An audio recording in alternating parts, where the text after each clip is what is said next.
अभी हमारे साथ सरैया थाना से चल करके एक महिला आई है पटना विकास मंच में, और विकास मंच में इनकी जो समस्या है वो रखने आई थी। लेकिन आइए जानते हैं कि इनके साथ क्या घटना घटा है। क्या हुआ था आपके साथ?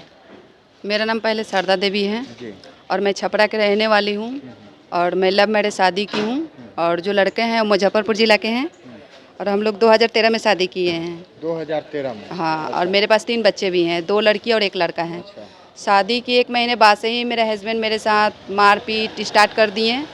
वो शादी करके वो अपने घर पे ही रखे क्योंकि उनका फैमिली वाला पूरा मन था, कोर्ट मैरिज किए हुए हैं और मेरा घर वाला कोई नहीं था क्योंकि हम लोग अंदर कास्ट से थे, इसलिए हमने अपना घर वालों को नहीं बताए थे और उनका फैमिली वाला जो भी थे वो जानते थे और उन लोग मिलकर हमें कोर्ट मैरिज भी करवाए हुए हैं, शादी करवा के घर पे रखें।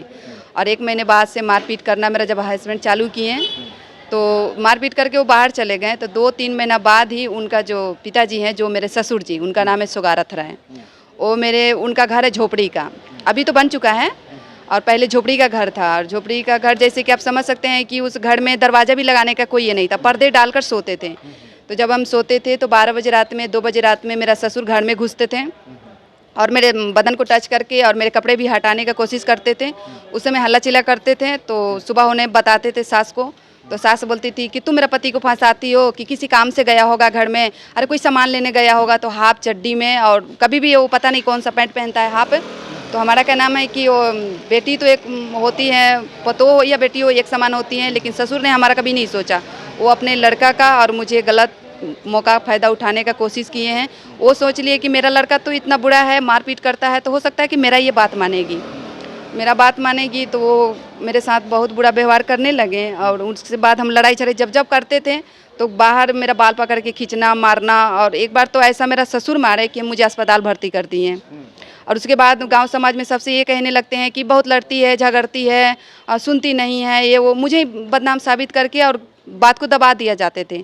हम हस्बैंड को बताते थे कि देखिए आपके पापा जो हैं घर में और अचानक घुस जाते हैं 12 बजे 2 बजे रात में, कौन सा काम है, और बोलते हैं कि और मेरे बदन को टच करते हैं, कपड़े हटाते हैं। तो हम इन पर बोलते थे तो मेरे हस्बैंड बोलते थे ठीक है हम पापा को बोलेंगे, समझाएंगे और ऐसा नहीं होगा। लेकिन हालांकि उनका पिताजी एक बार भी नहीं समझते थे, हर 2 दिन बाद यही ड्रामा होता था। जब वो भी आते थे तो वो भी उन्हीं का बात लेकर मेरे पति को डाउट होने लगा ये वो, और उनके इतने कान भर दिए लोग कि मेरा एक पल भी उनके साथ ज़िंदगी अच्छा नहीं गुजरता था। मुझे बाहर में लेकर गए, कोलकाता रखे 6 साल। 6 साल में वो भी मेरे साथ कभी लोहे के रड से मारना, कभी गमछे से हाथ बांध के गले पे चाकू रखना, मेरे हस्बैंड जिनका हम बात कर रहे हैं, रख के मारपीट करना। उनके बाद में भी उनके ऊपर भी हम आवेदन देकर केस उस किए हैं, तो थाना में उनको भी जेल भी करवा चुके हैं अपने हस्बैंड को। उसके बाद फिर घर पे आते थे तो उनका पापा यही करते थे और उनके साथ मतलब समझ सकते हैं कि 10 साल हम किस तरीक़े से बिताए हुए हैं, और 3 बच्चे लेकर आप लोग समझ रहे हैं। अगर बच्चे साथ में रहते हैं? हाँ, बच्चे हमारे साथ में रहते हैं। ये बताइए, आपके ससुर जी पर आप इल्ज़ाम लगा रही हैं, आप अपने हस्बैंड पर इल्ज़ाम लगा रही हैं कि मारते थे, पीटते थे, तो आपको ये समस्या जो है कब शुरू हो गया?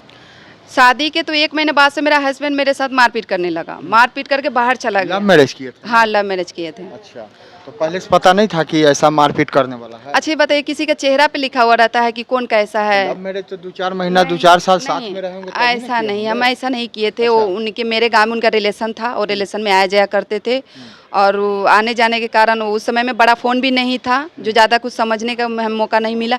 और जिस समय हम शादी किए हैं उस समय मेरा सोचने समझने का उम्र नहीं था, 14-15 साल का उम्र था। और उसने मुझे, जो मेरा हस्बैंड है, इस तरीके से मुझे ब्लैकमेल किए, धमकी दिए। हस्बैंड ब्लैकमेल किए? हाँ। शादी से पहले कि बाद में? नहीं, शादी के पहले। जिस समय छोटा फ़ोन उस समय 1208 आता था, बोलते थे कि तुम अगर शादी नहीं मुझसे करोगी तो मैं जहर खा के तुम्हारे घर पे आके मर जाऊंगा। अच्छा। तुम्हें शादी किसी हाल में भी करना होगा। इस बीच में हम डर गए और बोले कि मम्मी पापा को मेरा इज्जत चला जाएगा। और हालांकि हम शादी भी कर ले तो इज्जत चला गया, लेकिन उतना समझ नहीं पाए। और वो लोग क्या किए कि मेरा हस्बैंड धमकी दिए कि मेरा मम्मी पागल हैं, और झूठ बोले कि मेरा बहन वहन कोई नहीं है। जब शादी करके गए तो उनके पूरा फैमिली सब अच्छा था, बहन भी 2 पड़ी हुई थी। अच्छा।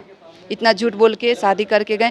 आज हम अपने पति का जान देखें कि कहीं मर ना जाए, और आज देख लीजिए कि वही मेरा जान लेने के लिए तुले हुए हैं कि जो हम अपने जान बचाने के लिए न जाने कहाँ कहाँ भटकना पड़ता है। मतलब आपके पति आपका दुश्मन बने हुए? हाँ हाँ, पति और उनके घर वाला सभी लोग। अच्छा। और जान बचा के आज हम इसके खिलाफ आप थाना उना गए? हाँ, थाना तो न जाने मैं हज़ारों कितने बार जा चुकी हूँ, 10 बार, बहुत ऊपर, 10 बजे रात में, कभी 12 बजे रात में, 3 बच्चे लेकर जाना।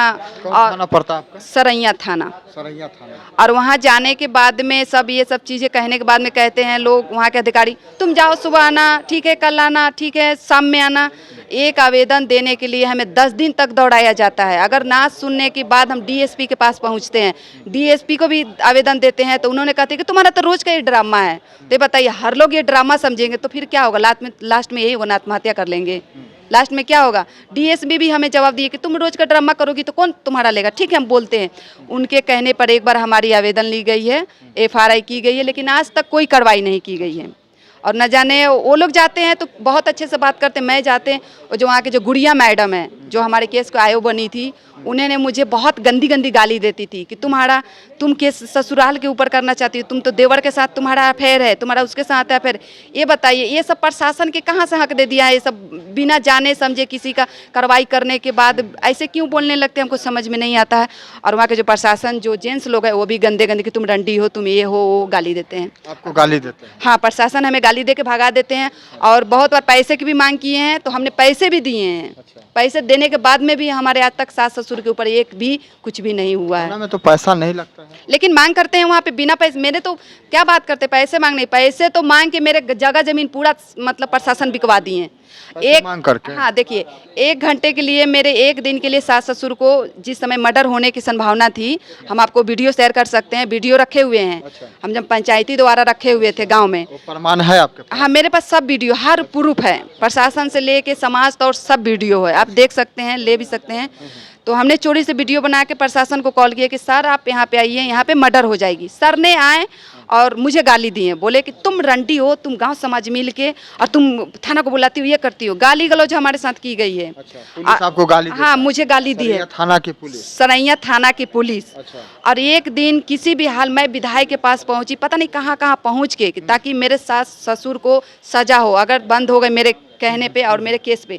लेकिन पता नहीं क्या मांग किए हैं शासन प्रशासन, क्या मांग हमारे ससुराल से किए हैं कि 5 दिन बाद ही मेरा ससुर निकल के 1.5 कट्ठा जमीन, 2 लाख की जमीन बेच दिए हैं। और कहते हैं कि तुम जितने बार केस करोगी ना, उतने बार हम जमीन बेचेंगे। तो ये बताइए, हमारा कहना है कि कौन सा हम केस कर रहे हैं, कौन सा वो लोग मुकदमा लड़ रहे हैं कि हमारे संपत्ति बेचवा दे रहे हैं प्रशासन। आखिर प्रशासन मांग करती है, रिकॉर्डिंग है, मेरा देवर कहते हैं कि हमें 20,000 रुपया लगा है, तुम केस की थी। तो कैसा हम आखिर हम केस किए हैं कि 20,000 रुपया 1 घंटा के लिए लग जा रहा है। आखिर प्रशासन की बहुत सारे गलती हैं और रिश्वत मांग करके आज हमारे घर संसार बर्बाद करा चुके हैं। क्या चाहती हैं कि वहाँ के जो थाना प्रभारी हैं, जो थानेदार हैं, जो महिला आपका केस देखते हैं, वो लोग पर जांच हो, वो लोग का अकाउंट देखा जाए, या फिर वो लोग को खंगाला जाए कि पैसा कैसे दिया, नहीं दिया, कैसे लिया? आप चाहती हैं, मांग करती हैं बड़ी पदाधिकारी? हम पूरे मांग करते हैं, मुझे जहाँ तक पहुँचना होगा मैं वहाँ तक पहुँचूंगी। और प्रशासन तो बिल्कुल नाम के चीज मेरे नज़रों में तो है नहीं, क्योंकि हम जितने प्रशासन के पास गए हैं तो मेरे नज़रों में तो है नहीं। वो तो कीड़ा मकोड़ा के मानते हैं, उससे तो अच्छा है गांव समाज के 2-4 भाई लोग हैं। प्रशासन की तमाशा देखने के लिए सिर्फ तमाशा देखते हैं और कुछ नहीं, हा ही करते हैं, मौज मस्ती करते हैं। पर सरकार किस लिए बैठाया हुआ है, हम यही मांग करते हैं। और हमारी केस को मतलब देखा जाए अच्छा से, और क्या हमारे में परेशानी है और उन लोगों में क्या है, किस तरीके से पैसा लेके मेरा जगह जमीन जो आज बेचाया हुआ है प्रशासन की वजह से। आज 2 लाख की जमीन आज 6 महीना पहले हमारे रजिस्ट्री ससुर ने कर दी है, और कहते हैं कि तुम जितने बार केस करोगी उतने बार जमीन बेचेंगे। इसके वजह से बेचते हैं वो गांव के लोग? हाँ, मेरे गांव के बगल में बेच देते हैं। करके पैसा क्या करते हैं? पैसे कहते हैं कि तुम केस की हो ना, तो केस में लगा। कैसा केस किए हैं? ना कभी थाना में दिए हो कि जेल में गए हो कि कोर्ट में गए हो? थाना में, कोर्ट कचहरी नहीं, थाना में दिए हैं। 20 अभी रिकॉर्डिंग रखे हुए हैं। मेरा आज से 10 दिन पहले हम जो पटना के लोक शिकायत है वहाँ भी दर्ज किए हुए हैं। लोक शिकायत में दर्ज किए थाना के ऊपर कि सर हमारी सुनवाई थाना नहीं करती है और हमारी ऐसा समस्या है। और देखिए, हम रिकॉर्डिंग देंगे आपको। मेरा पति फ़ोन करके बोला है कि बड़ा बाबू कॉल करके 10,000 रुपया मांगा है डिमांड केस के। तुम्हारा पतो शारदा देवी कॉल की है, तुम आओ केस को रफा दफा कराओ, 10,000 रुपये। ये आज से 10 दिन पहले की बात है। इसका प्रमाण है आपके? मेरे पास वीडियो है, हम सर के पास कॉल किए हैं। बोला है कि 10,000 रुपया? मेरा हस्बैंड बोले, आप रिकॉर्डिंग सुन सकते हैं। हाँ है, देखिए। अच्छा, रिकॉर्डिंग है। देखिए, मैं आपको बता दूं कि मामला महिला जो है वो महिला परिवार से तो प्रताड़ित है ही, परिवार के साथ साथ थाना से ही प्रताड़ित है और थाने वालों ने मिल करके ज़मीन बेचवाया, ज़मीन बेचवा करके वो पैसा लिए और पैसा लेने का इनका पति का कहना है कि जब तुम केस करती हो तब हमें 10-20 हज़ार रुपया थाना में दिया जाता है, देना पड़ता है। तो देख लीजिए ये पटना है और पटना में ये पहुंची हुई हैं। इनकी मांग है बड़े पदाधिकारी लाख दावा कर ले कि हम सुशासन की सरकार चला रहे हैं, यहाँ पर न्याय की बात करते हैं, लेकिन देखिए जहाँ पर न्याय की बात होती है वहीं पर मुजफ्फरपुर से पटना आई है और न्याय की मांग कर रही है। बड़े बड़े पदाधिकारियों के पास जा चुकी है, एसपी डीएसपी के पास जा चुकी है, लेकिन कहीं पर इसकी कोई फरियाद नहीं सुनी जा रही है। अब देखना यह है कि पटना आई है, इसको कब न्याय मिलता है। बड़े पदाधिकारी से क्या मांग करते हैं आप? हम उनसे ये करना चाहते हैं कि जो भी प्रशासन बैठाई गई है उनको अच्छी से देखभाल करें और उनकी पीठ पीछे पता नहीं न जाने प्रशासन की वजह से कितनी घर उजड़ जा रही हैं, क्योंकि समस्या होता है प्रशासन के पास जाया जाता है और प्रशासन वहाँ मुंह रकम मांगते हैं और हम लोग के गरीब के जैसा मान के चले हमारे साथ जो हुआ है तो लास्ट में क्या करेंगे? आत्महत्या ना करेंगे? अगर मुझे कहीं से इंसाफ नहीं मिलेगा तो लास्ट में क्या करेंगे? बच्चे कच्चे लेंगे, मर हट जाएंगे, बस क्या कर सकते हैं। कितने बच्चे हैं? 3 बच्चे हैं। 3 बच्चे। अभी कहाँ रह रही हैं आप? अभी तो हम साल 1.5 साल से कमाते खाते हैं, अपने बच्चे में लगे हुए हैं और काफ़ी हमारे पति हमारे ऊपर मतलब कर्ज भी लाद दिए हैं। वो जो गाड़ी लिए हुए हैं उसमें पैसा दिए, अपने गांव समाज से पैसे लेके उनके घर पे मांग किए ज़मीन उमीन का कि दीजिए हमें कुछ घर बनाने का, रहने का। तो इसलिए हम सधाते उदाते बच्चे में लगे हुए हैं। सास ससुर का तो बोझ ढो रही हैं, पति का बोझ ढो रही हैं, थाना का बोझ ढो रही हैं, साथ में 3 बच्चे को भी 3 बच्चे को भी रखे हुए हैं। मेरा उन लोग से आज मेरा पति क्या है कि आज दूसरे शादी करने के लिए और उनके घर वाले पूरा सपोर्ट हैं। जब हम लखनऊ में थे, जब सुने कि मेरा पति शादी करने वाले हैं तो वहाँ से हम डायरेक्ट कल ही हम आए हैं। कल ही आए। अभी बोरिया बिस्तर आप देख सकते हैं कि कल से हम परेशान हैं, लेकिन मुझे नहीं पता था कि ऑफिस बंद है, इसलिए हम कल से अभी तक यहाँ पर ही हैं।